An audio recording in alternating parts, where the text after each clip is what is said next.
अतिथियों को पुष्प देकर उनका स्वागत करूंगा।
शुभकामनाएं।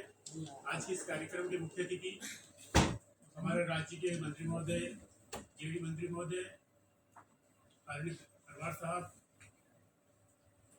जेडी एसीएस महोदय विनोद कुमार सर, अजास के प्रांताध्यक्ष एसीएस माननीय आदरणीय कंसुलिया सर, हमारे बीच उपस्थित हमारे अजास के प्रांतीय महासचिव प्रशासन आदरणीय एसीएस रोहित सर, मंत्री शाखा के अध्यक्ष बकुरिया जी, उपस्थित साथियों, वे इस बात को जानते सभी कि डॉक्टर बाबा साहब अम्बेडकर के 125वें वर्ष में जिनको सबसे ज्यादा धन्यवाद देना चाहिए आदरणीय, बहुत सारे लोग भूल गए, उस दिन को मानते नहीं और संविधान की उस दिन बातचीत हो, इसलिए माननीय नरेंद्र मोदी जी ने ये प्रथा 2015 से प्रारंभ करी और तब से पूरे देश के अंदर में संविधान दिवस के रूप में मनाया जा रहा है। सारे लोग संविधान के प्रतिज्ञा का वाचन भी करते, संविधान का वाचन करते हैं। साथियों, हम सब जानते हैं कि कोई भी देश है उसको चलाने के लिए नियम की आवश्यकता होती है। राज्य को, केंद्र को, तमाम सारी पुलिस प्रशासन, न्याय व्यवस्था, सारी व्यवस्था को चलाने के लिए एक नियम की आवश्यकता होती है। वो सारे नियम की व्याख्या और सभी लोग, हम देखते हैं कि दुनिया का सबसे बड़ा संविधान अगर किसी देश का है तो वह भारत का संविधान है। वो इसमें सब चल रहे, भारत की मूल अवधारणा, मूल अधिकार है। इसके अंदर में सबसे बड़ी बात है स्वतंत्रता, समता, न्याय और बंधुत्व। साथियों, सारा देश अगर किसी बात पर टिका है तो भाईचारे पर सारी चीजें हैं। जब तक स्वतंत्रता हो, न्याय हो, समता हो, ये सारी चीजें चलिए भाईचारे पे, और हम सब लोग भाईचारे के आधार पर देश का उद्धार होगा। साथियों, साथ ही हम लोग सब यहाँ पर उपस्थित है, हम लोग संविधान को चलाने वाले अंग है। आज मंत्रालय के बीच में, मंत्रालय में यह संविधान दिवस मनाया जा रहा है। मंत्रालय और हम सभी लोग यह संविधान को चलाने वाले हिस्सा है। संविधान को मार्गदर्शन करने वाले लोगों के बीच में ले जाने के लिए संविधान की बातें, लोगों को अधिकार देने के लिए बातें करने वाले लोग हम लोग, उनको भी अधिकार मिलते हैं, सारे लोगों को अधिकार मिलते, संविधान से मिलते। साथियों, मैं पूरा अपनी बात को विराम देते यही कहूँगा कि हम संविधान के सारे प्रिमाइल्स को लेकर, सारे अधिकारों के सभी को जागृत करें। माननीय मंत्री जी को पूरा धन्यवाद दूंगा और बीच में मार्गदर्शन रखेंगे। हमें हमारे बीच उपस्थित सम्मानीय एसएल सूरज साहब से निवेदन करूंगा कि वह भी अपने विचार दें। सभी साथियों को संविधान दिवस की बहुत बहुत हार्दिक शुभकामनाएं। आज के कार्यक्रम के मुख्य अतिथि माननीय मंत्री महोदय आदरणीय कुमार साहब, हमारे कार्यक्रम में उपस्थित आदरणीय एसीएस साहब जेडी, हमारे प्रांताध्यक्ष महोदय एसीएस माननीय कंसुलिया साहब, आदरणीय पाटिल जी, आदरणीय घनश्याम बकोरिया जी, उपस्थित मेरे भाई एवं बहनों, आज हमारे देश के लिए गौरव की बात है कि आज के दिन ही 26 नवंबर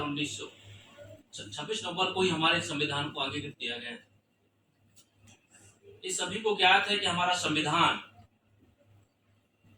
2 साल 11 माह 18 दिन में पूर्ण हुआ था और इस संविधान को बाबा साहब ने रिकॉर्ड समय पर तैयार किया था।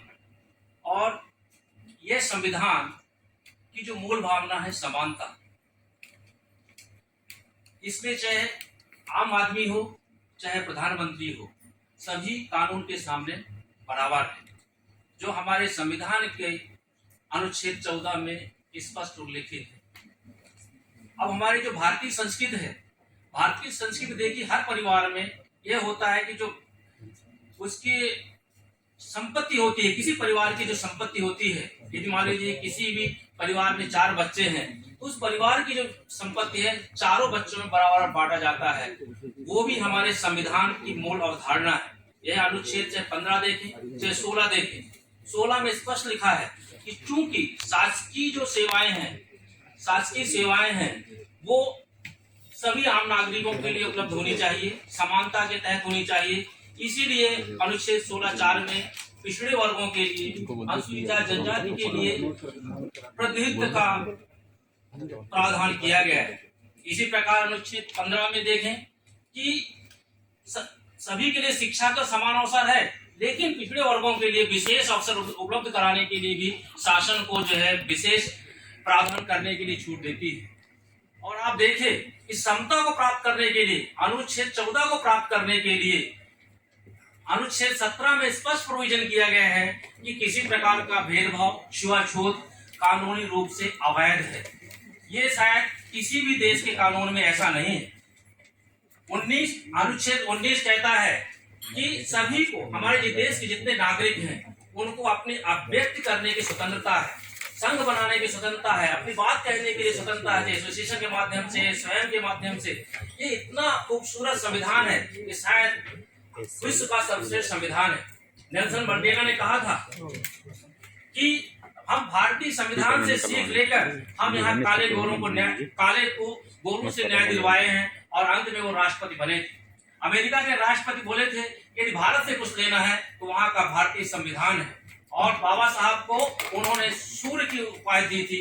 और अमेरिका में ही जो वहाँ विश्वविद्यालय है, कोलंबिया विश्वविद्यालय, वो वहाँ पे बाबा साहब को सिंबल ऑफ नॉलेज की उपाधि दी गई है। आप देखिए विश्व में सबसे ज्यादा जयंती मनाई जाती है तो हमारे बाबा साहब की मनाई जाती है। ऐसा कोई महापुरुष नहीं है कि आज तक पूरे विश्व में जो है बाबा साहब के बराबर जयंती मनाई जाती है। आज संविधान, बाबा साहब ने एक अपने उद्बोधन में बोला था कि संविधान कितना भी अच्छा हो, यदि उसको लागू करने वालों की नीयत अच्छी नहीं है तो अच्छा संविधान बुरा साबित हो सकता है। दोस्तों, संविधान को लागू करने के लिए जो हमारे माननीय मंत्री जी बहुत बैठे हुए हैं, एसीएस बैठे हुए हैं, और आप सभी लोग संविधान का पालन करने के लिए नियुक्त हैं। जो कार्यपालिका है, व्यवस्थापिका, कार्यपालिका और न्यायपालिका। व्यवस्थापिका तो नियम कानून बना देती है, लेकिन उसको पालन करने के लिए कार्यपालिका का जो है ड्यूटी है। लेकिन आज देखा जा रहा है कि कार्यपालिका चाहे छोटे लेवल से हो चाहे बड़े लेवल में, कार्यपालिका अपना काम निष्पक्ष तरीके से नहीं कर रही है। नहीं, आज आप देखिए हम 72वां संविधान दिवस मना रहे हैं, इसके बावजूद आज हम देखें कि आज हमारा पूरा संविधान अभी तक लागू नहीं हुआ है। आज भी हमारे देश में छुआछूत है, भेदभाव है। क्यों है? कहीं ना कहीं हम संविधान को पूरी तरह पालन करने में असफल रहे हैं। कहीं न कहीं हम इसके लिए हमारी कार्यपालिका, व्यवस्थापिका दोनों ही दोषी है। तो आज हमें संकल्प लेना चाहिए कि जो हमारा 72वां संविधान दिवस, आज आप देखिए, हम देख रहे थे माननीय प्रधानमंत्री जी का, माननीय महामहिम राष्ट्रपति महोदय का जो संसद हाल में कार्यक्रम चल रहा था, कितना गौरवपूर्ण हुआ है, पूरे देश में मनाया जा रहा है। हमें संकल्प लेना चाहिए कि हमें संविधानों को अक्षरशः पालन करना चाहिए और सभी को जो संविधान की मूल भावना है उसको सभी को संवैधानिक अधिकार दिलाना चाहिए। हमारे बीच में वो निश्चित है, हम लोगों को निराश नहीं करेंगे। जो संविधान की मूल भावना है उसको जरूर लागू करेंगे। और माननीय मंत्री महोदय आज इस कार्यक्रम में आए, हम सभी गौरवान्वित महसूस कर रहे हैं। अंत में पुनः आप सभी को संविधान दिवस की हार्दिक शुभकामनाएं। धन्यवाद। जय भीम, जय भारत। जैसा कि हम जानते हैं, संविधान जो भारत का सर्वश्रेष्ठ संविधान या सर्वश्रेष्ठ विधान जिसे हम बोलते हैं, सुबह हमारे उठने से रात में सोने तक तो व्यक्ति की जन्म से मृत्यु तक जो भी हम अधिकार प्राप्त करते हैं, संरक्षण प्राप्त करते हैं, व्यापार करते हैं, नौकरी करते हैं या जिस कानून के संरक्षण में हम रहते हैं, ये सब संविधान के कारण है। और इस महत्वता को हमें समझना होगा। हमारे बीच उपस्थित सम्मानीय श्री विनोद कुमार साहब, मैं उनसे निवेदन करूंगा कि भाई इस अवसर पर अपने आशीष वचनों के साथ हमें संबोधित करें। सम्मानीय विनोद कुमार साहब।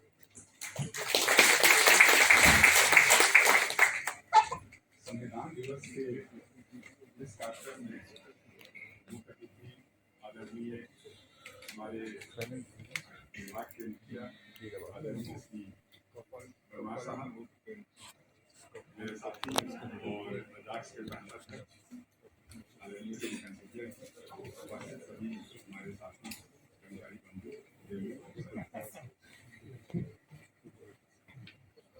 हमसे पहले वक्ताओं ने संविधान दिवस के बारे में काफी कुछ बता दिया है। ज्यादा बोलने की जरूरत तो नहीं है, लेकिन यह एक अच्छी परंपरा है कि हम संविधान दिवस के रूप में यहाँ पर एक अच्छा कार्यक्रम का आयोजन किया गया है और हम सभी उसमें भाग ले रहे हैं। और एक तरह से जब हमको कोई भी चीज़ अगर बार बार याद दिलाई जाए तो हम उसके प्रति सचेत होते हैं और जाने अनजाने में फिर उसको जब भी हमको फुर्सत के समय मिलेंगे तो हम उसको पढ़ने की या उसके बारे में नॉलेज एक्वायर करने की कोशिश करें। जैसा कि आप जानते हैं कि हर जगह जब से आप बचपन से लेकर के अभी तक आप देखेंगे, कहीं भी जहाँ भी सोसाइटी है, जहाँ भी ग्रुप ऑफ पीपल है, वहाँ पर ऑर्डरली फैशन में चले उसके लिए किसी न किसी नियम का होना बहुत जरूरी है। भारतीय संविधान जो है यह व्यक्तियों के समूह ढंग से जिए, ढंग से रहे, ढंग से जीवन यापन करे, इसके लिए आपके पास एक नियम के रूप में बनाए गए हैं और यह सभी नियमों की जननी है। जितने भी हमारे एक्ट, रूल्स, रेगुलेशंस बने हैं वे सभी इसी भारतीय संविधान से बाहर निकले हैं और सभी कह देखेंगे कि मूल रूप में भारतीय संविधान ही है। भारतीय संविधान के बारे में आप लोग सभी लोगों ने पढ़ा भी है, अभी भी हमारे स्कूल के वक्ताओं ने बताया भी है। यह एक अनूठा पीस है पूरे वर्ल्ड में और इससे अच्छा लिखित संविधान अभी किसी भी देश में नहीं। लेकिन जैसा कि आप जानते हैं कि बाबा साहब ने भी ठीक बोला कि हम कितना भी अच्छा संविधान बना लें, यदि उसका पालन कराने वाले और पालन करने वाले दोनों ही हैं, नॉट ओनली कराना, करना, पालन कराना और पालन करने वालों की नीयत जब तक साफ नहीं है तब तक जो चीज हम चाहते हैं या जो संविधान चाहता है उसकी पूर्ति नहीं हो सकती। इसीलिए हमको अपने मन में प्रण करना चाहिए कि हम भारतीय संविधान में जो हमको लिखा हुआ है, दोनों चीज लिखे हुए हैं, अधिकार भी आपको दिए हुए हैं, उसके साथ साथ कर्तव्य भी लिखे हैं। अधिकार के लिए तो हमारे पास उसमें अगर नहीं आपको मिलता है तो उसके लिए क्या क्या आपके पास रास्ते हैं, या फिर भी कोई गलत करता है तो उसके लिए क्या दंड हो सकते हैं, उसके प्रावधान हैं। लेकिन कर्तव्यों के लिए अभी तक हमारे पास कोई मैंडेटरी प्रावधान नहीं है। यदि आप कर्तव्य का पालन नहीं करते हैं तो उसको शायद उस समय इन लोगों ने सोचा होगा कि अभी है तो हमारा नेसेंट डेमोक्रेसी है, अभी पैदा हुआ है डेमोक्रेसी, लोग अपने आप अपने कर्तव्यों के प्रति ज़्यादा चिंतित रहेंगे। लेकिन कर्तव्यों को हम लोगों ने बहुत ज़्यादा डिफाइन इसलिए नहीं किया कि अगर कोई आदमी अपना पालन नहीं करता है तो फिर उसके लिए बहुत ज़्यादा प्रिवेंटिव एक्शन नहीं है। लेकिन उन कर्तव्यों के बारे में जरूर है जिसके कि आपके कर्तव्य नहीं करने से अगर दूसरे के अधिकार का हनन हो रहा है तो उसमें फिर आपको अधिकार है, आपको प्रिवेंटिव एक्शन है। इसलिए मत समझिए कि सारे कर्तव्य हैं तो हमारे फ्री है, नहीं, कुछ कर्तव्य मैंडेटरी हैं जिससे कि दूसरे के अधिकारों का हनन हो रहा है। इस बात को भी ध्यान रखिए। और यदि हम अपने कर्तव्य जो लिखा हुआ है उसको हम पालन करें। इसके लिए आपको भारतीय संविधान पढ़ने की बहुत जरूरत नहीं है। और एक बड़ा ही अच्छा एक इंग्लिश का है कि जितने भी है तो संविधान, कोई भी नियम बनाए हैं, कानून बनाए गए हैं, संविधान बनाए गए हैं, nothing but the logical extension of common sense. Common sense का लॉजिकल एक्सटेंशन है। लॉजिकल एक्सटेंशन इसमें बोला है कि सिंपल एक्सटेंशन नहीं है। सिंपल एक्सटेंशन करेंगे अगर आप तो कोई आदमी अर्थ का अनर्थ भी कर सकता है, इसलिए लॉजिकल एक्सटेंशन रहता है। अब आप सोचेंगे इसको, किसी भी चीज में देख लें कि आप कानून को आप अगर बारीकी से आप पढ़ते जाएंगे तो पता चलेगा कि आपके पास जो कॉमन सेंस अभी तक आया हुआ है उसी से किसी न किसी रूप में ये उद्भूत हो रहा है और आपको लग जाता है। जैसे आप कोई काम करते हैं तो आपको आभास हो जाता है कि मैंने गलत किया है, लेकिन शायद आपको यह आभास नहीं होगा कि इस गलती के लिए आपको कितना पनिशमेंट है आप नहीं जान सकते हैं, लेकिन हमने गलत किया है ये तो हर व्यक्ति को आभास हो जाता है। तो जैसे ही आपको आभास हो कि आपने गलत किया है, उस कदम को रोकिए, उस कदम को ना करें, जिससे कि हम अपने लिए भी और दूसरे के प्रति भी समाज में हम रहें। जब समाज में रहते हैं तो आपके एक्शन और इनएक्शन दोनों ही हैं। अभी ये तो बहुत सारी चीजें, अभी तक हम लोग कमीशन की बात करते हैं कि आपको काम करना है, ये काम नहीं करो, इससे दूसरे के अधिकारों का हनन हो रहा है। लेकिन कभी कभी काम नहीं करने से भी दूसरे के अधिकारों का हनन होता है, तो ये भी एक अगला टॉपिक है। Omission of certain things may also lead to breach of somebody's right.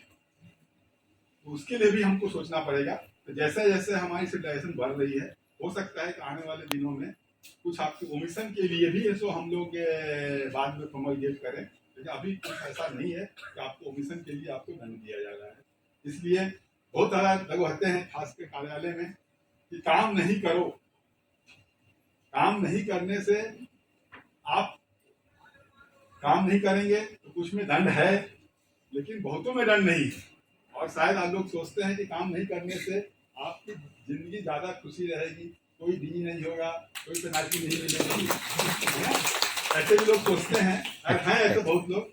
इसलिए काम लेकिन कीजिए, काम करेंगे, गलती होगी, गलती के लिए भी ये सो आपके हैं बहुत अच्छा है। तो अपना प्रिंसिपल ऑफ जूरिस्प्रूडेंस उसमें है कि गलती में भी दो प्रकार के इनपुट होते हैं, मेंस रिया और एक्टर्स रिया। अगर मेंस रिया नहीं है तो एक्टर्स रिया से आपको पनिशमेंट नहीं मिलेगा, इसको भी ध्यान रखिए।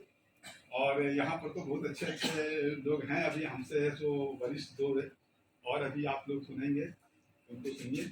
और बस हम इतना ही कहेंगे कि आप अपने अधिकारों की चिंता कम करें, अपने कर्तव्य की चिंता यदि ज्यादा करेंगे तो खुद भी सुखी रहेंगे और दूसरों को भी सुखी रहेंगे। बहुत बहुत धन्यवाद सर।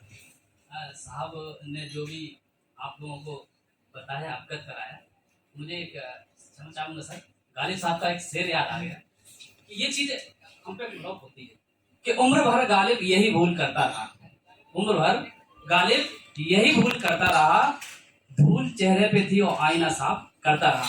ये फैक्ट है कि हमेशा हमें दूसरों की बुराइयां दिखती हैं, हमें अपने आप में खुद देखना होगा। अभी मैं क्षमा चाहूंगा, जैसे आप अभी मंत्रालय में जाएंगे तो किसी भी, भले हम महापुरुषों को मानते हैं, कोई भगत सिंह को मानता है, कोई सुभाष चंद्र बोस को मानता है, कोई सरदार वल्लभ भाई, एक श्रद्धा होती है, आदर्श होते हैं। लेकिन जब आप टेबल पे जाएंगे तो उस पर धार्मिक महापुरुषों के या धार्मिक उनके पूरा शॉपिंग मॉल बना रहता है। आप क्या सीखेंगे, आप बच्चों को क्या सिखाएंगे? एक्चुअली में क्या है कि जब महापुरुष के बारे में अपने बच्चों को हम सीखते हैं, उससे कुछ ना कुछ प्रेरणा हमें मिलती है। और मैं तो चाहूंगा कि आप भविष्य में ये जो उद्देशिका है ना, तो अपनी टेबल पे जरूर डालें। अगर डेली इसको अपना एक बार इसका वाचन होगा तो बहुत कुछ हमें सीखने को भी मिलेगा और कुछ कुछ हमारे जीवन में भी बहुत परिवर्तन आएगा। हमारे बीच उपस्थित सम्मानीय अजास के प्रांतीय अध्यक्ष महोदय, हमारे मार्गदर्शक पिता तुल्य श्री जैन कासुड़िया साहब, उनसे निवेदन करूंगा कि वह हमें इस अवसर पर 80% के रूप में अपना आशीर्वाद दें। श्री कासुड़िया संविधान दिवस के उपलक्ष्य में आयोजित इस कार्यक्रम में आदरणीय मंत्री महोदय, आदरणीय विनोद कुमार साहब और मेरे सभी साथियों, सबसे पहले मैं इस अवसर पर सबको शुभकामनाएं देता हूँ। 2015 से ये दिवस हम लोग यहाँ मनाते आ रहे हैं। सबको पता है कि 26 नवंबर 1949 को इसको अंगीकृत किया गया था और संविधान का क्या महत्व है वो भी मेरे सभी साथियों ने बताया है। मैं ये कहूँगा कि देखिए, जो भारत का जो संविधान है उसकी जो उद्देशिका है वो उसकी आत्मा है। अभी बबूरिया जी ने बताया कि इसको रोज हमको देखना चाहिए और उसके अनुसार अपना जो कर्तव्य है वो निभाना चाहिए। अभी मेरे पूर्व वक्ता ने बताया कि जो मूल भावना है वो है भाईचारा। तो कोई भी देश, कोई भी समाज, कोई भी परिवार या व्यक्ति का विकास तब तक नहीं हो सकता कि जब तक समाज में भाईचारा ना हो। और भाईचारा कैसे प्राप्त हो वो सब चीजें इस संविधान में लिखी है, जैसे स्वतंत्रता, समता, न्याय और फिर भाईचारा। इसका आशय है कि भाईचारा के लिए तीनों की जरूरत होती है कि स्वतंत्रता रहे, व्यक्ति में अभिव्यक्ति की स्वतंत्रता रहे, उसके विचारों की स्वतंत्रता रहे, उसके धार्मिक विचारों की स्वतंत्रता रहे और वो किस तरीके से अपना एक जीवन में आदर्श बना के चलता है उसकी स्वतंत्रता रहे। फिर समता की बात आती है, क्योंकि बिना समता के आपके भाईचारा आ नहीं सकता। यहाँ समता का आशय ये नहीं है कि एक जबरदस्ती सरकार किसी की प्रॉपर्टी छीन के किसी दूसरे को दे दे। यहाँ समता का आशय यह है कि समाज में इस तरीके से लोग जीवन यापन करें कि सब अच्छी तरीके से रहें, सबको विचार व्यक्त करने की अभिव्यक्ति हो, सबको शांत मन से वो रहें और भाईचारा विकसित हो। तो जो समता है जिसमें अवसर की समानता एक सबसे बड़ी चीज होती है। सूर्यवंशी जी ने विस्तार से बताया कि प्रतिनिधित्व का प्रश्न एक अवसर की समानता वाला मामला है कि सबको अवसर मिले और फिर न्याय हो और फिर भाईचारा हो। आज जब हम ये दिवस मनाते हैं तो सबसे इम्पोर्टेंट है कि हम भाईचारा की एक प्रण लें, इस संविधान को अपनाने की प्रण लें और इस तरीके से देश में समाज रहें कि वो आगे बढ़ने का सबको अवसर मिले और सब आनंदित तरीके से रहें। देखिए, निश्चित ये है कि जो राज्य हैं वो एक ही लोगों का एक समूह है। सब लोग हम मिलकर ही तो राज्य बनाते हैं, मिलकर ही देश बनाते हैं। तो हमको सबको आगे बढ़ना है। अब मैं अभी कुछ देर पहले ही एक प्रोग्राम में था, वहाँ यही विचार व्यक्त कर रहा था। वह जो संविधान है उसका महत्व वो जान सकता है जिसने 1947 से पहले जन्म लिया हो और जिसने उस समय के अनुभव को देखा हो, वो ज़्यादा इसका महत्व समझ सकता है। क्योंकि हम लोग तो 47 के बाद में जन्मे, उस समय तक देश आज़ाद हो चुका था, संविधान लागू हो चुका था। जन्मते ही हमने देखा कि एक अभिव्यक्ति की स्वतंत्रता है, धार्मिक स्वतंत्रता है, पढ़ने का अवसर सबको मिल रहा है, आगे बढ़ने का अवसर मिल रहा है। तो हमको लगा कि ये सब चीज़ इतनी सरल है। लेकिन 1947 के पहले के जो हमारे पूर्वज हैं, जो जिनकी उम्र 80 साल है, 90 साल है, उनको आप पूछिए कि जब आज़ादी के पहले अंग्रेजों का राज था तो कितने बंधन समाज के ऊपर हुआ करते थे। जब राजाओं का राज था कितने बंधन हुआ करते हैं। यहाँ कई जो मेरे साथी हैं उनके अपने दादा लोगों से पूछेंगे तो इस तरह के बंधन थे कि ये समाज ये सोने के गहने नहीं पहन सकता, ये समाज ये कपड़े नहीं पहन सकता, हर आदमी को अवसर नहीं थे। तो महत्व वो लोग जानते हैं कि किस तरीके से एक गुलामी थी और जो गुलामी है किसी को अवसर नहीं देती आगे बढ़ने का। तो मैं ये कह सकता हूँ कि हम लोग बहुत भाग्यशाली हैं इस देश में पैदा हुए जहाँ पर इस तरीके का संविधान है। और इस संविधान की सबसे बड़ी चीज़ क्या देखिए, सबको पता है कि देश जब आज़ाद हुआ उस समय 539 से अधिक छोटे छोटे रियासतें थी और एक अंग्रेजों का राज था। तो यही संविधान है जिसने इतने संगठकों को जोड़ के इतना बड़ा देश बनाया और एक एकीकृत देश बनाया। नहीं तो कैसे संभव था कि जोधपुर का इतना बड़ा राजा, बीकानेर का इतना बड़ा राजा या जूनागढ़ का इतना बड़ा राजा या हैदराबाद का इतना बड़ा जो नवाब, ये सब एक अपने देश में सम्मिलित हो जाए।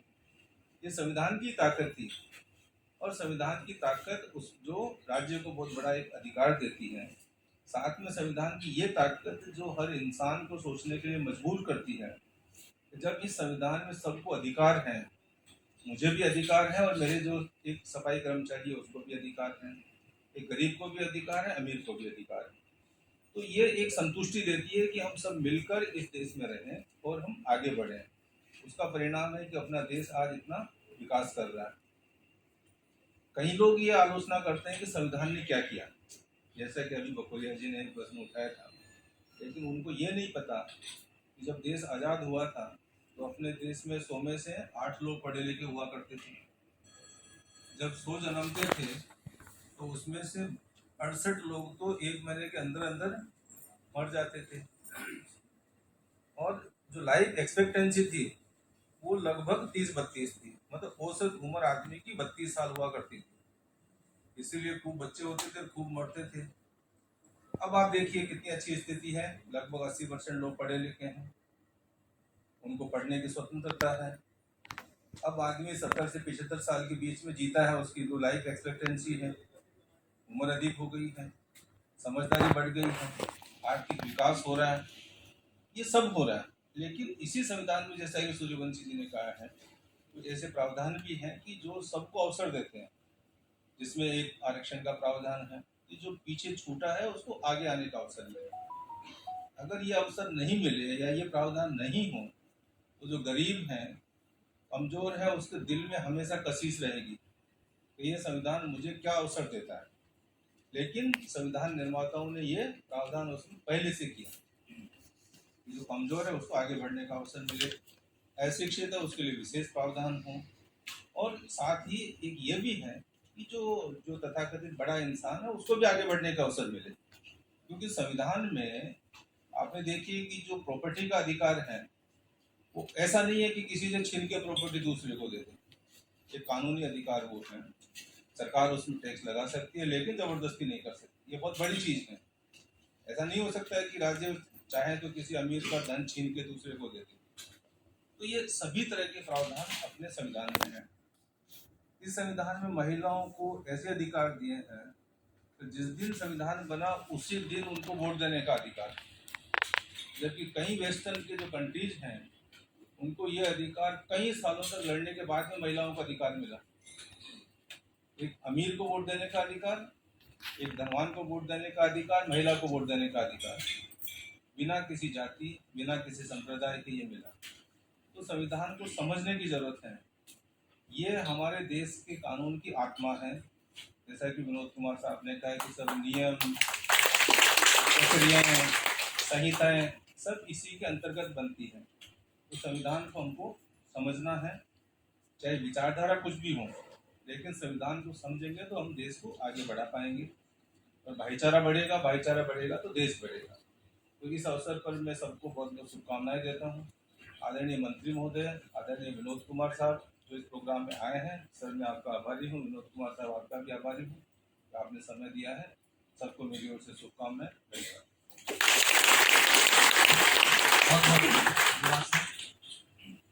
अब आप लोगों को जिस घड़ी का इंतजार था, शायद हम पहली बार हमारे सामान्य प्रशासन विभाग के मुखिया उनको सुनोगे। इसके पहले मैं कुछ मुझे जानना याद आ गई हैं कि झगड़ा तो सारा ख्वाहिशों का है, झगड़ा तो सारा ख्वाहिशों का है। ना तो कोई कम चाहता है ना कोई गम चाहता है। जिंदगी की किताब पर नए नए कवर चढ़ाइए, जिंदगी की किताब पर नए नए कवर चढ़ाइए, लेकिन पहले उधड़े हुए पन्नों को प्यार से चिपकाइए। ये अवसर और ये हमें संविधान देता है कि हम अपने लोगों को प्यार से कैसे रखें। और मैं साहब को बुलाने के पहले एक विशेष आपको कुछ बताना चाहता हूं कि विगत 4 साल से मैं निरंतर आजाद मंत्रालय शाखा के लिए कार्यालय के लिए संघर्ष कर रहा था। जब ये नया भवन बना उस समय हमारा कार्यालय वहां पार्किंग में था तो वो टूट गया था, उसके बाद स्पोर्ट क्लब में मिला। इस बीच मंत्रालय संघ के लिए कार्यालय दिया गया, नस्ती साथ साथ चल रही थी, लेकिन हमें नहीं मिल सका। हम लगातार संघर्ष करते रहे और नस्ती वो रखी रही। मैं सम्मानीय हमारे अपर मुख्य सचिव सामान्य प्रशासन विभाग श्री विनोद कुमार साहब से मिला। साहब ने बोला पर्सन निवेदन करो, और उन्होंने मेरी बात को बड़े ध्यान से सुना और इस प्रकरण को आगे बढ़ाया। और माननीय हमारे राज्य मंत्री जी सामान्य प्रशासन विभाग की कृपा से हमें आज इस बिल्डिंग में बेसमेंट में कक्ष आवंटन हुआ है। उसके लिए मैं चाहूंगा ताली को गड़गड़ाहट से स्वागत करें। और वह कक्ष बेसमेंट में है। देखो उसके कक्ष के बगल में एक कक्ष और है, 1 नंबर 2 नंबर मुझे मिला है। 1 नंबर में सर मैं क्षमा चाहूंगा, उसमें प्याज वगैरह रखी हुई है तो बहुत स्मेल आती है। जे लोग आते हैं तो बोलते साहब स्मेल आ रही है, इसमें सब कैंटीन की प्याज है सर। तो मैं ये चाह रहा हूँ कि क्योंकि पूरे प्रदेश से अजाज के जिला अध्यक्ष मंत्रालय आते हैं और साहब से मिलने आते हैं, और साहब का उस टाइम मीटिंग का टाइम रहता है, कहीं व्यस्तता रहती है, थोड़ी तकलीफ होती है। तो अगर वो कक्ष आवंटित हो जाता है, मैं चाह रहा हूँ महीने में एक दिन मैं साहब का डे रख दूं, ताकि जो बाहर से जिले से लोग आते हैं वही साहब से मिलने, वही समस्या वही क्यों चले जाए। तो मेरा ये आपसे निवेदन है। और साथ ही मेरे जो साथी हैं भोसले जी, श्री हरिमोहन अहिरवार, आनंद सोनल और सचिन भाई, आप आगे आए, साहब का पुष्प देकर स्वागत करें हम इस उपलक्ष्य में कि उनके कृपा से हमें मंत्रालय बिल्डिंग में कार्यालय आवंटित हुआ है।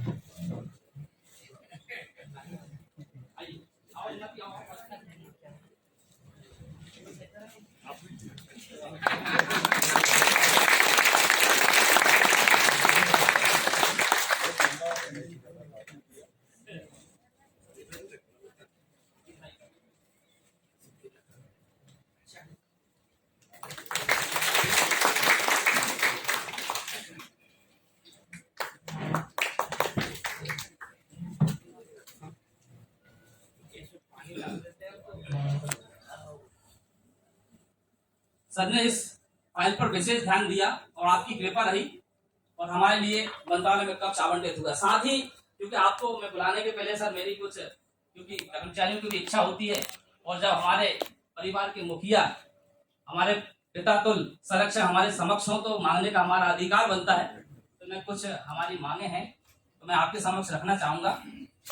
काफी दिनों से एक तो मैं क्योंकि आज संविधान दिवस है तो मैं चाहूंगा भारतीय संविधान की सामान्य जानकारी स्कूल शिक्षा के पाठ्यक्रम में शामिल की जाए, और ये पाठ्यक्रम में 9th और 10th क्लास में की जाए, क्योंकि 9th और 10th के बच्चे 16-17 साल की एज के होते हैं। उसके बाद फिर 18 के होने पर उनको वोट का अधिकार प्राप्त होता है। तो एक तो थोड़ी पृष्ठभूमि हो, कैसे बना, क्या बना, उसके मौलिक अधिकार क्या है, उसके कर्तव्य क्या है। तो ये सामान्य जानकारी जब स्कूल शिक्षा में प्राप्त होगी तो आगे भी उन कर्तव्यों का वो बच्चे पालन करें। साथ ही काफी दिनों से एक फाइल मंत्रालय सामान्य प्रशासन विभाग में चल रही है, अभी वर्तमान में शायद फाइनेंस में है, मंत्रालय भत्ता बढ़ाने के संबंध में। बीच में भी ये फाइल चली थी, कुछ साथियों ने मेरे से निवेदन किया था कि फाइल पेंडिंग है, आप अपनी तरफ से एक आवेदन दे दो। मैंने दिया था, शायद फिर प्रचलन में आ गई है। तो भाई फाइनेंस में तो मेरा निवेदन है कि जो मूल सूचांक के अनुसार जो भत्ता बढ़ता है रेशो में, तो उसके लिए फाइल तो आप अपनी तरफ से थोड़ी पहल करें सर, तो कर्मचारियों के लिए कुछ आर्थिक मदद मिलेगी।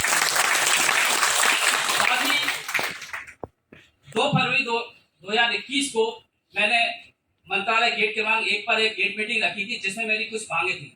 करीब उसमें 15 मांगे थी, जिसमें हमारी 3 मांगे पूरी हुई हैं। एक तो डीए बढ़ा है, कुछ रह गया वही मिलेगा हमें। दूसरा इंक्रीमेंट की मांग थी, उसमें इंक्रीमेंट भी हमें प्राप्त हुआ है। भाइयों ताली तो बजा दो। उसी में एक मांग थी हमारी मंत्रालय में, हमें कार्यालय आवंटित हो। उस टाइम मुझे थोड़ा दुख भी था, क्योंकि मंत्रालय में संघ को आवंटित हुआ था और दोनों फाइल साथ मुझे नहीं हुआ था। उनका माननीय मुख्यमंत्री जी ने उद्घाटन किया था, जो कक्ष एक बना हुआ था उसमें स्वास्थ्य केंद्र खोल दिया था, जबकि हमारे मंत्रालय में 3 स्वास्थ्य केंद्र हैं, होम्योपैथिक है, आयुर्वेदिक है और एलोपैथिक। उसके बाद ही एक नया खोला गया था, लेकिन वो बंद पड़ा, भी कुछ नहीं हो रहा था। तो मेरी कुछ उन मांगों का मैं वाचन कर दूं सर, फिर इसके बाद दिया ना संक्षिप्त में बोलो। हाँ सर सर आपने बता तो दिया ही है। हाँ ये है सर मांगे, दे देना मेरे। अच्छा दे देंगे, ठीक है, जैसे आपका आदेश एक बात तो पढ़ लेते हैं। जैसे बोल तो दिया।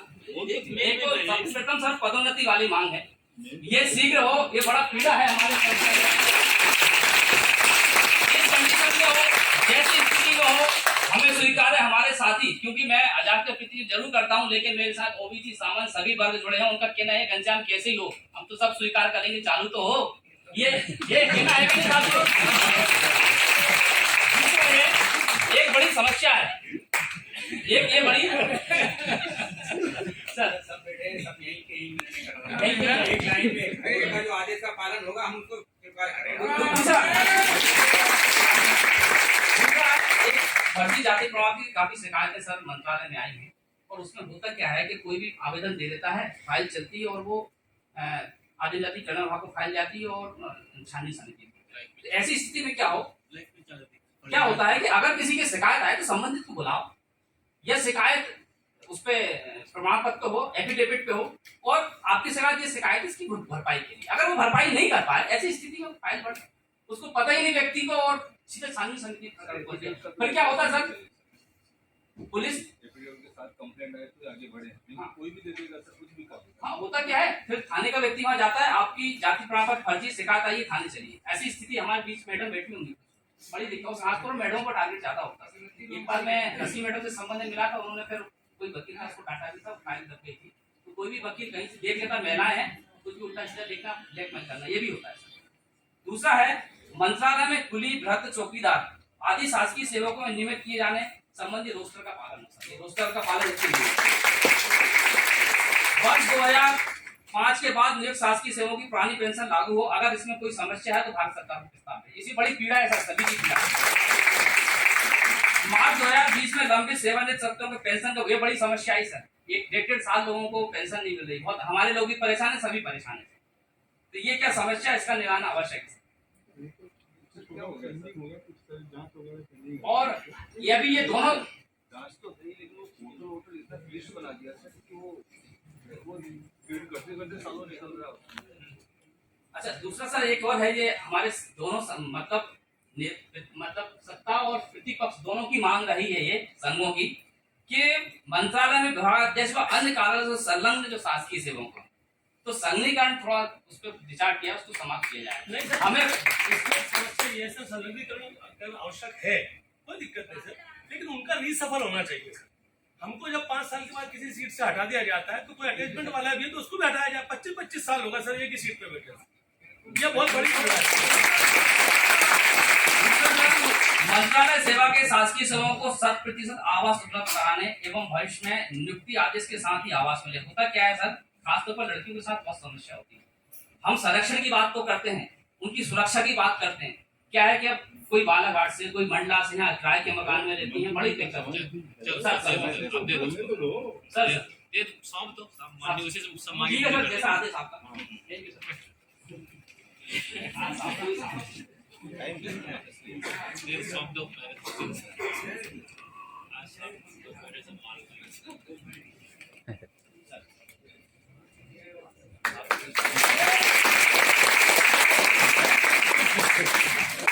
हमें हमारे सम्मानीय, हमारे परिवार के मुखिया श्री इंदर सिंह वर्मा जी को आमंत्रित करूंगा कि वह हमें आशीर्वाद दें, आशीर्वाद वचनों के साथ हमें संबोधित करें, और बाद में हम ये संविधान की उद्देशिका का वाचन करेंगे। इसके बाद कार्यक्रम समाप्त होगा। सम्मानीय माननीय मंत्री जी, मैं निवेदन करूंगा सर से कि हमें वह आशीर्वाद दें।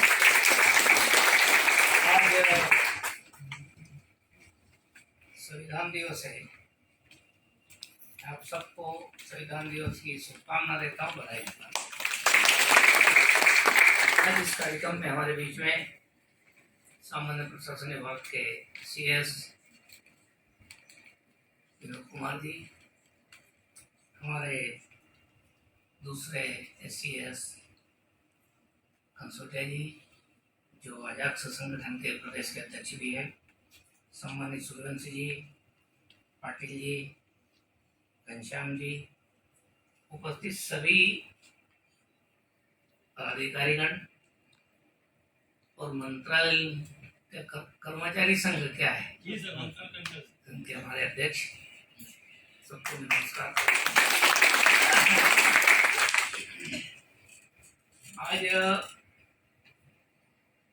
जिस विषय पर हम सब चर्चा कर रहे हैं ये केवल किसी समाज जाति तक सीमित नहीं है।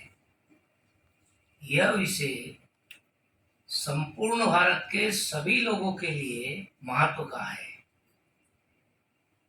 और चूंकि हम संविधान संविधान सब बोलते थे, फिर भी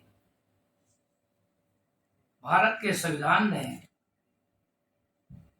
जो हमको दिया है उसकी सबको जानकारी है। और इसलिए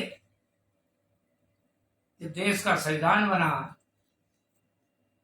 और देश के संविधान बनते समय जब 26 नवंबर 1949 को इसको अंगीकृत किया, जो हमारी उद्देशिका है, इसमें आखिरी में जो 2 शब्द लिखे हुए हैं वो इसकी भावना को प्रकट करते हैं।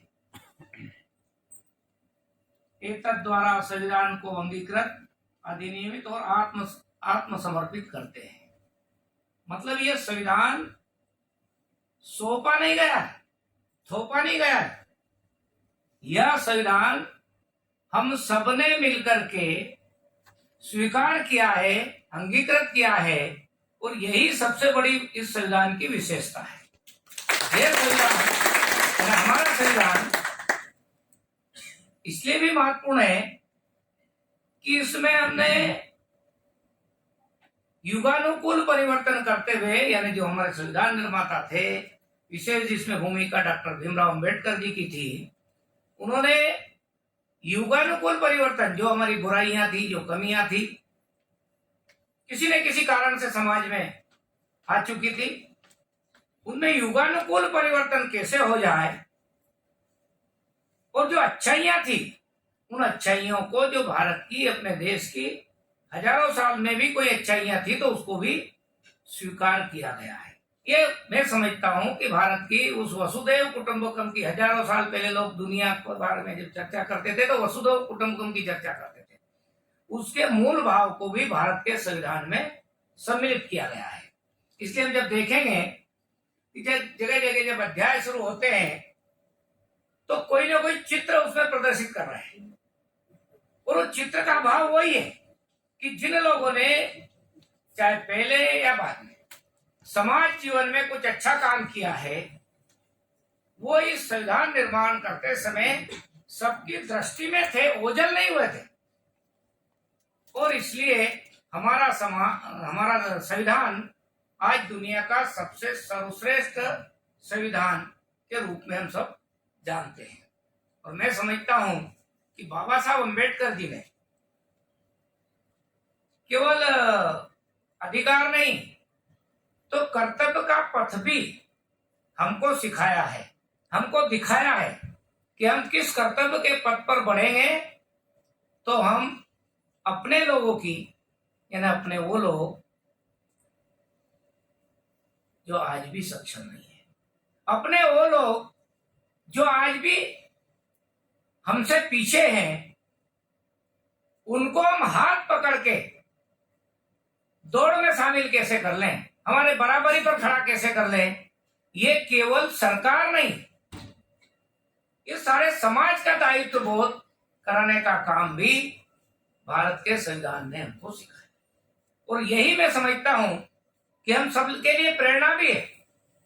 कई बार प्रसंगवश कुछ लोग करते हैं कि दूसरे को कुछ कहना, ये राजनीतिक विषय हो सकता है, लेकिन ये सामाजिक परिवर्तन का विषय नहीं हो सकता है। हर व्यक्ति अपने से कुछ बदलाव शुरुआत करे। यदि हमारे यहाँ कुछ बुराई है, कुछ कमी है, तो मैं यदि उसको प्रारंभ करूंगा तो मुझे लगता है कि वो जल्दी सफलता के साथ में आगे बढ़ेगा, वो प्रवाह आगे बढ़ेगा, वो रुकेगा नहीं, वो थमेगा नहीं।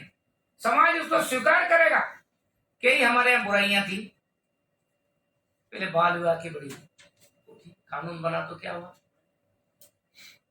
आज बहुत कम एरिया में, अभी भी है लेकिन बहुत कम एरिया में वो विद्यमान है। सती प्रथा, कितना विरोध हुआ। हो सकता है किसी काल में किसी ने अपना रक्षा करने के नाम पर उन्होंने सती होने का संकल्प लिया था, उस समय परिस्थितियां होगी। लेकिन आज के समाज में परिस्थितियां नहीं, कानून बना तो वो आज समाप्त है। धीरे धीरे जब कानून बनता है और कानून बनने के बाद में परिवर्तन होता है, बदलाव होता है, होने से नहीं प्राप्त होता।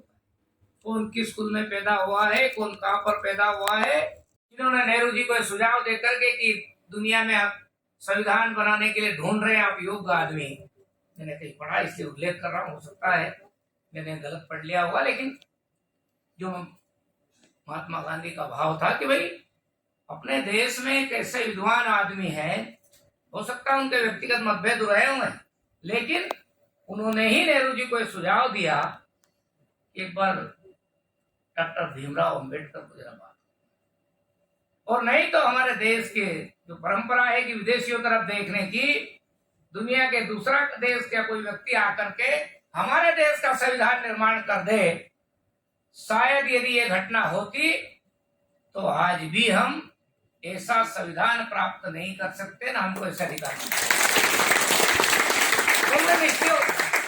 चर्चा करना चाहता हूं, घनश्याम जी ने उल्लेख किया है कि हमारी पाठ्य पुस्तकों में हम जो उद्देशिका है ये तो हम प्रकाशित करते हैं, लेकिन इसके मूल जो तत्व है जो व्यक्ति को नैतिक सत्ता की ओर ले जाते हैं, हमने संविधान अपनाया है, कानून अपनाया, कानून का राज है, लेकिन आज भी घरों में, परिवारों में नैतिक सत्ता का प्रभाव होता है। पूर्व शिक्षा के माध्यम से नैतिक सत्ता का प्रभाव जो कमी आई है उसको फिर से हर परिवार में, हर व्यक्ति में पैदा कर पाए, ताकि व्यक्ति ये समझ जाए कि मुझे 2 कदम आगे चलना है, मुझे 2 कदम पीछे चलना है, मुझे इस रास्ते से चलना है, इसमें चलने से दूसरे के अधिकारों का हनन नहीं होगा। ये ही बातें सब संविधान में लिखित रूप में की गई है। लेकिन यदि ये समाज व्यापी हम सब के रूप मन में उसका प्रभाव इतना बढ़ जाए कि हम सब लोग एक दूसरे का सम्मान करने लग जाएं, एक दूसरे के अधिकारों पर हम अतिक्रमण करना बंद कर दें, तो मैं समझता हूं कि एक नए समाज का निर्माण, और जो हम संविधान का भी एक प्रकार से मूल भावना है कि नए समाज का निर्माण से ही नए भारत का निर्माण होगा।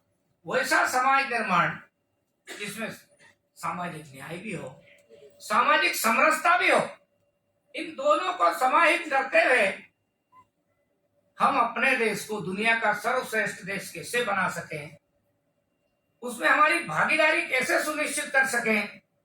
भागीदारी सुनिश्चित करने का विषय कर्तव्य सब करे चलेगा,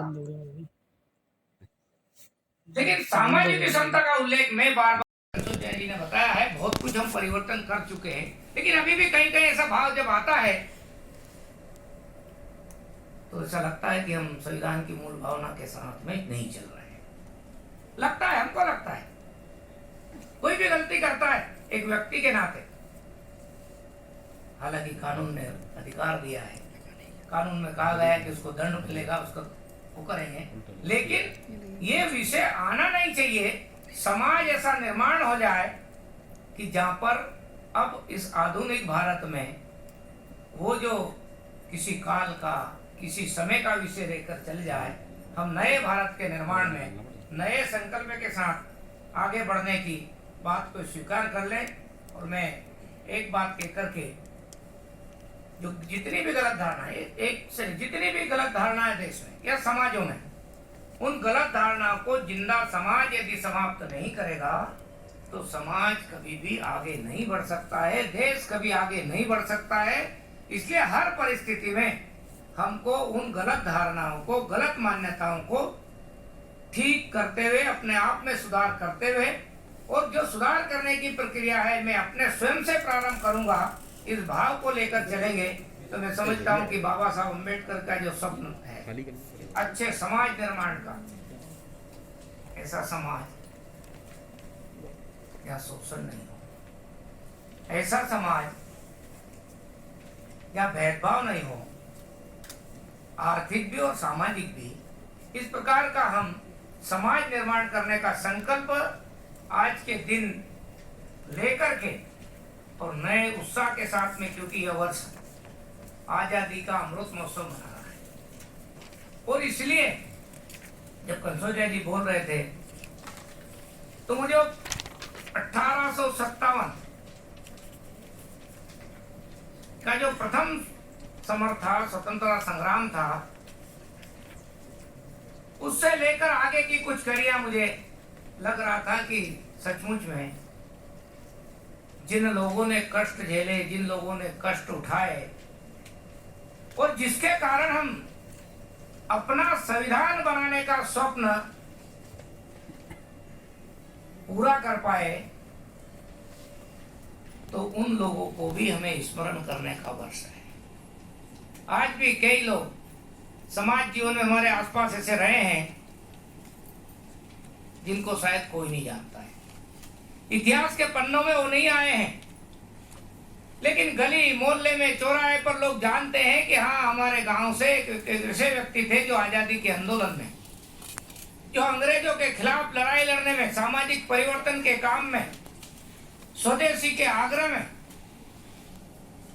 कुछ न कुछ काम किया था, लेकिन वो आज इतिहास के पन्नों पर नहीं है।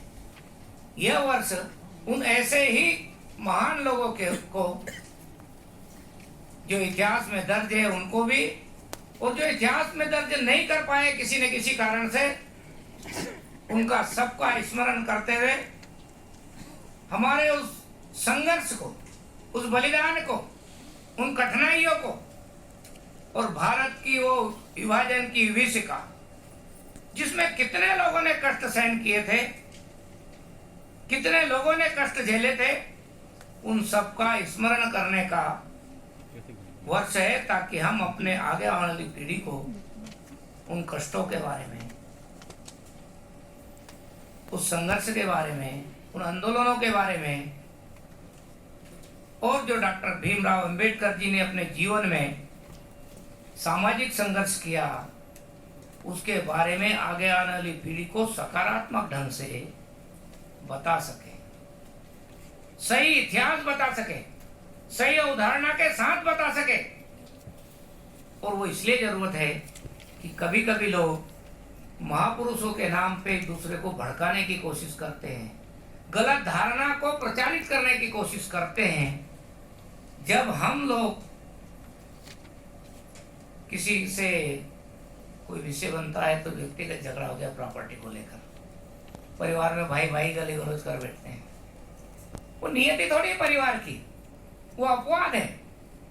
ऐसा कोई प्रसंग कभी किसी ने उल्लेख कर दिया, परंतु अंबेडकर जी ने जो कोई भाव अपने जीवन में प्रकट किए हैं, वास्तविक भाव, जिसके कारण से आखिरी में उन्होंने अपने आप को भगवान बुद्ध के निकट जाना समझा। उस सब के पीछे भी मैं जो समझा हूं, मैंने जितना थोड़ा बहुत पढ़ा अंबेडकर जी को, ये भाव था कि मेरे अपने लोग इस मिट्टी से प्रेम करें, भारत माता की जय जयकार करते रहे। और मैं समझता हूँ यही बड़ा योगदान डॉक्टर अंबेडकर जी का भारत के लिए है, ताकि उन्होंने अपने समाज को, अपने अनुयायियों को देशभक्त बनने की प्रेरणा दी।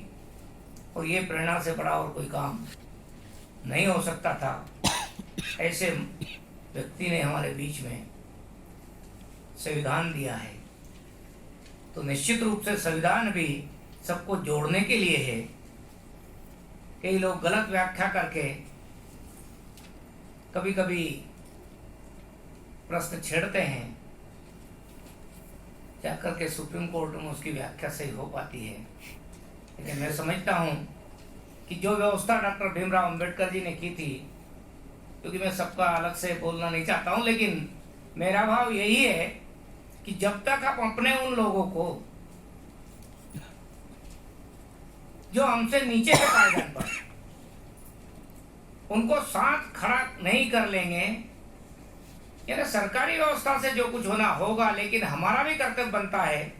आज हम यदि ठीक जगह पर है तो हम अपने लोगों को साथ में खड़ा करके शिक्षा की, अन्य व्यवस्थाओं की चिंता करते हुए, और एक जो दौड़ है हमारे साथ हाथ पकड़ करके, जैसे कोई व्यक्ति हमारे साथ होता है, कोई परिवार में विकलांग होता है, पोलिया हो गया, उसको हम सहारा देते हैं।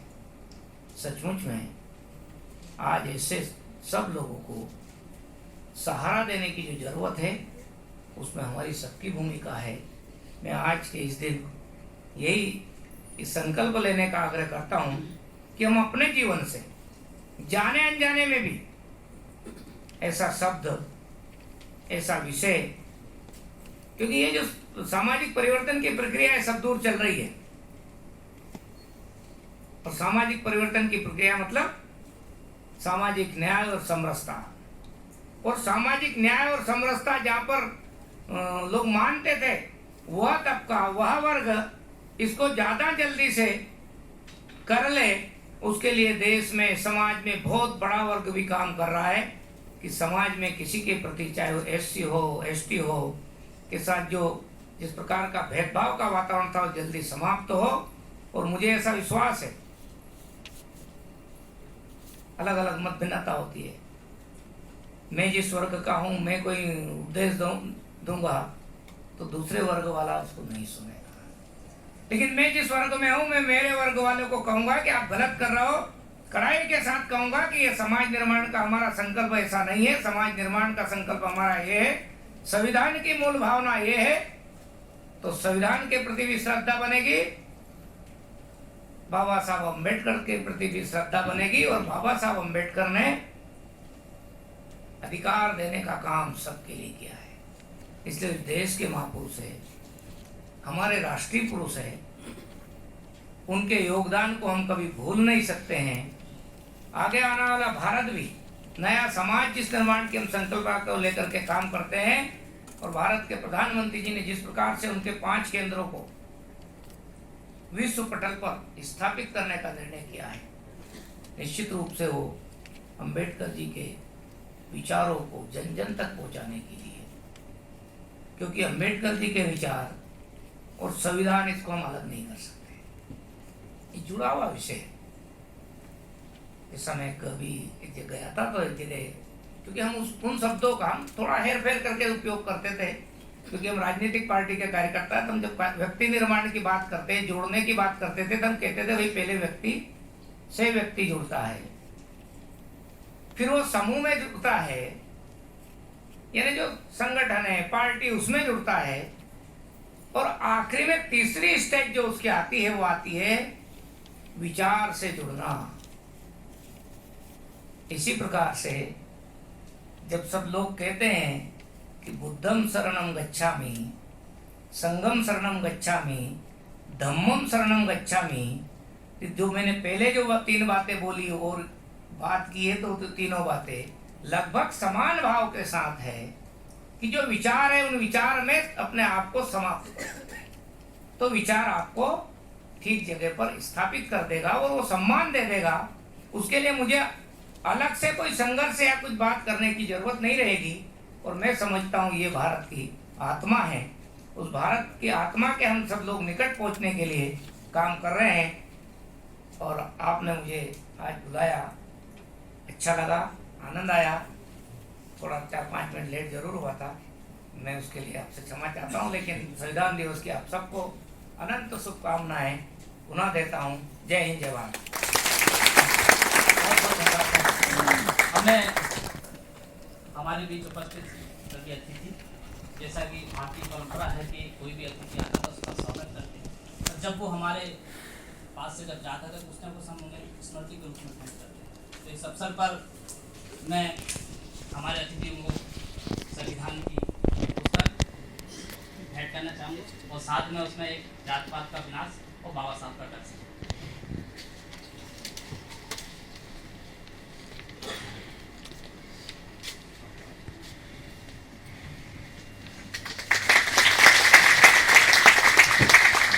हो रहा है।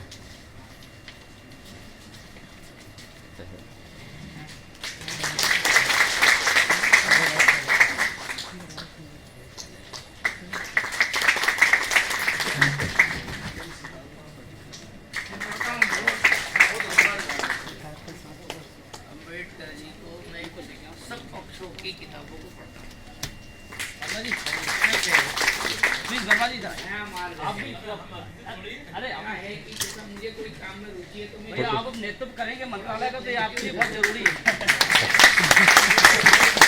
इसकी मूल भावना को लेकर ही विजयी हुए भाई।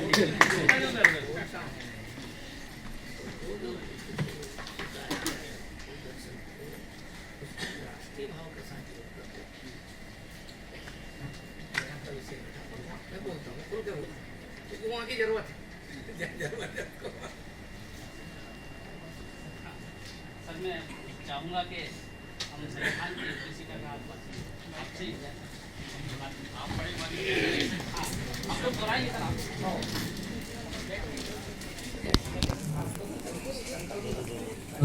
सभी लोग अपना हाथ आगे करते हैं।